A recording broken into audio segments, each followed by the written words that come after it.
Somebody asked me the other day, how important is this summer transfer window? And it got me thinking, this is probably the most important transfer window in the Arteta regime. The reason I believe that is because I honestly believe that there are a few missing pieces of the puzzle that, if signed correctly, can lead to our future being very bright. I think we have a few components missing. And for me, Mikel Arteta has an unbelievable opportunity to get these right.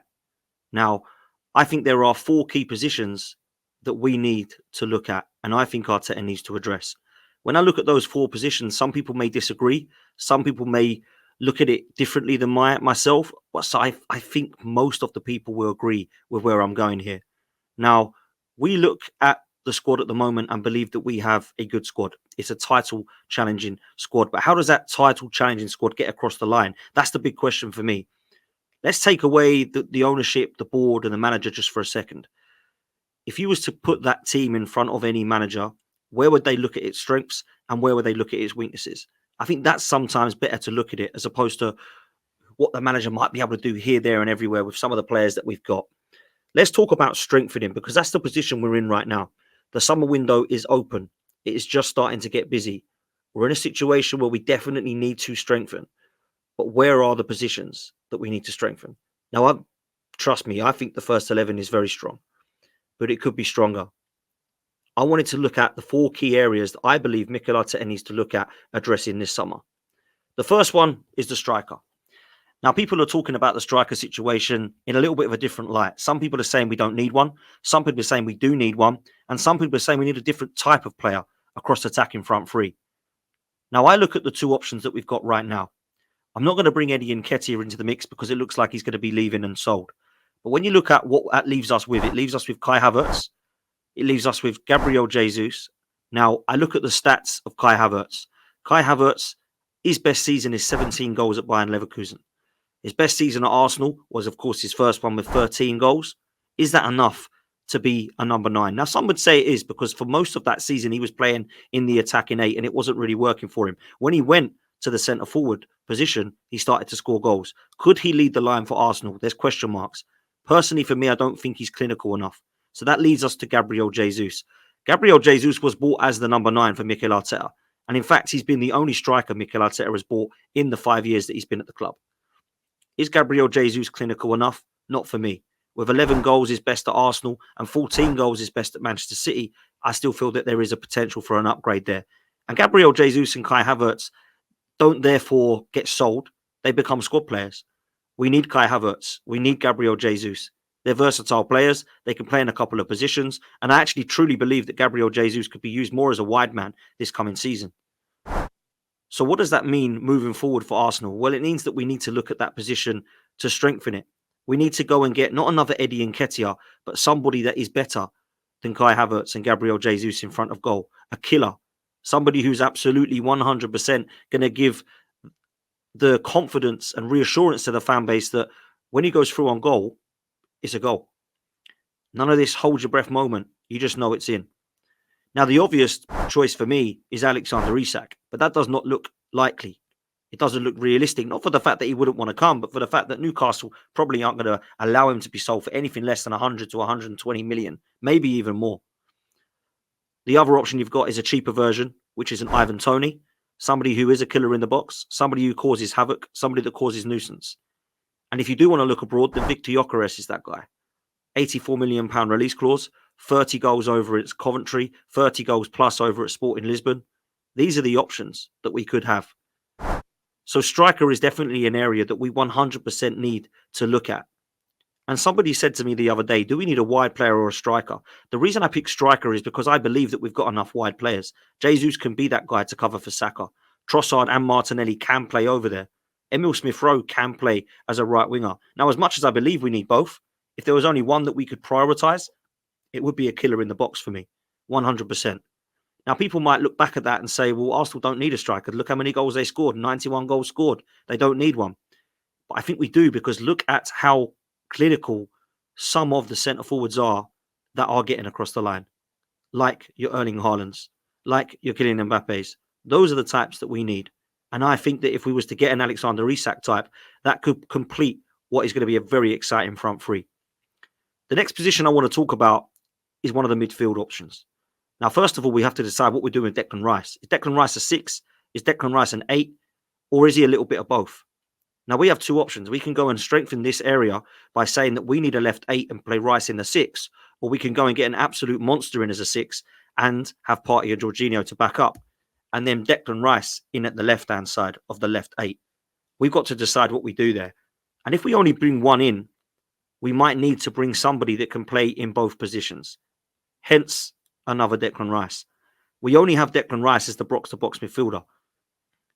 And when he's not playing there, he's in the 6. We don't actually have another box-to-box option at the moment. We're having to play Havertz there, which doesn't work. We're having to play Smith Rowe there, who could actually be leaving the club. We're having to play Fabio Vieira there, who at the moment definitely doesn't have a future that I think is too clear at the club. And Jorginho and Partey can't play in them roles. So that is a definite area that we have to address. So who is that player going to be? I don't know if it's going to be a Mikel Merino. I don't know if it's going to be a Zubamendi. I don't know if it's going to be a bit of both. Or maybe it could be a player like a Bruno Guimaraes or a Frankie de Jong who can play in both positions. Dare we dream. But that's a key area that we need to prioritise and address, because we have not future-proofed that midfield yet. And in the 5 years that we have been in this process or regime or project, Mikel Arteta has only really bought Declan Rice in that midfield that you can go wow to. Thomas Partey and Jorginho were good for the couple of years they have, Partey with injuries. But other than that, we've seen Dani Ceballos in there. We've seen Granit Xhaka stay in there. We've seen El Neni kept in there. We need to really freshen that up in midfield. So that's the second key area for me that we 100% have to look at. We haven't replaced Aubameyang, so therefore we need a number 9. We definitely, in my opinion, haven't replaced Granit Xhaka yet, so we need to look at addressing the midfield. And the other two areas that I want to talk about might surprise you a little bit more. One of which might not, which I think is the left back. The left back scenario at Arsenal has been an interesting one. We've seen quite a lot of players play there, whether it's Nuno Tavares, whether it's Kieran Tierney, whether it's been Jacob Kivior, Alexander Zinchenko, Jurriën Timber, Tomiyasu, and now the links to Calafiori absolutely do excite me. I think Calafiori is going to come in as a left back, and I've made that quite clear on all of my content previously. I think recently, looking at the links to him, it does excite me. 22 years old, he's definitely got a career that I think is bright and a future that's bright. He's a hot prospect. He's one that people are looking at as a potential great in his position. And in our defensive department that is already strong, I just think that is going to improve it. But have we really replaced Kieran Tierney? And I know people might laugh at that because he's always injured, but he is definitely our best defensive left back. He's better than Zinchenko defensively. He's better than Tavares defensively. I think he's better than Jacob Kivior one-on-one defensively. So I look at Kieran Tierney and think, okay, you're going, that's fine. Who's replacing you? There isn't one at the moment. We haven't had the left back that's replaced him. There hasn't been one. So that's definitely an area as the third choice that we look at. Now, Calafiori and Timber may fight over that position, and it's great to have competition for places.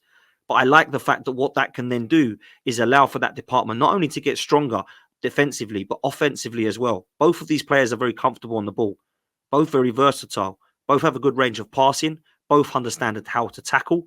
And also their interceptions and some of their stats for attributes of defenders are very, very impressive across the leagues in Europe. So this is exciting for Arsenal, 100%. Then it leads me to the last position. And this one is very, very debatable. This one is very mixed emotions. This one is very unpopular as an opinion. But it is the goalkeeper. I look at the goalkeeper scenario at Arsenal under Arteta, and it's bizarre. We had, when we got there, Leno and Emi Martinez. He walked into two goalkeepers that are definitely Premier League quality, and they've shown that since they've left Arsenal to be Premier League proven. Emi Martinez, for me, he won the FA Cup with us. He deputised for Leno after that horrific injury, and for me, was clearly going to be the fans' favourite as number 1. He decided to then go with Leno. Now, I understand that Leno had not let him down until that point and only really got injured, so perhaps it was really harsh, but sometimes that's how it works in football, right? You can see quite clearly now that Emi Martinez is a better goalkeeper all round than Bernd Leno.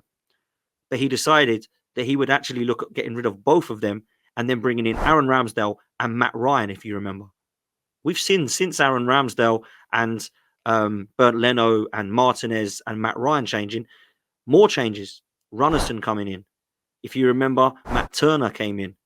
And then there was the scenario of the Ramsdale and Raya debate, and David Raya then come in and was number one.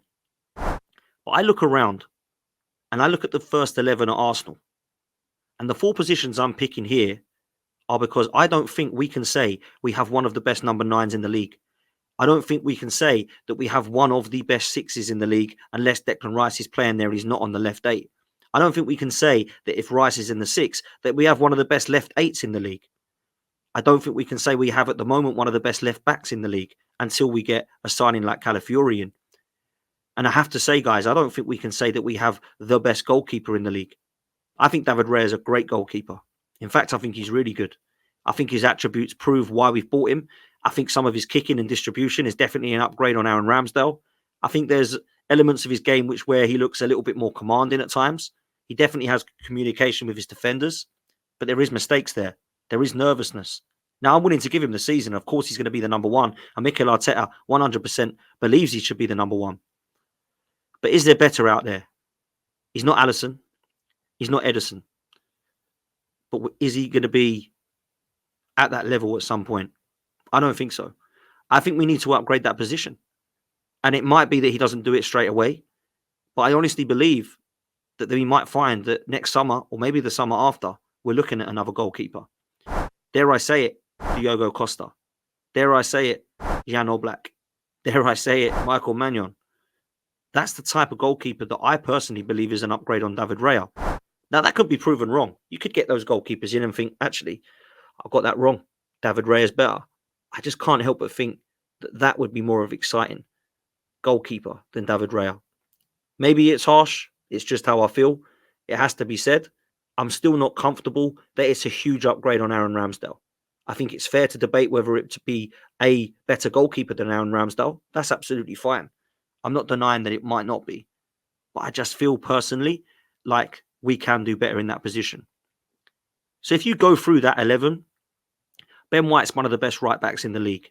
Gabriel and Saliba are the best partnership, in my opinion, defensively. Declan Rice is one of the best sixes alongside Rodri in the Premier League, and Ødegaard is one of the best number 10s and creative midfielders that we've got in the league.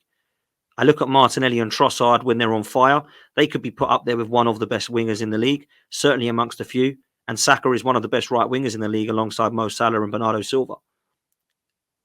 But can you say that we have the best striker in the league, the best midfielder in the league, the best left eight in the league, the best left back in the league, and the best goalkeeper in the league? No, we can't. So those positions for me are how you then strengthen your first 11.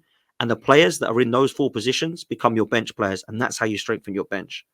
I think it's going to be interesting. This window is just getting started. And I do believe that Mikel Arteta is going to be looking at strengthening the majority, if not all, of those positions.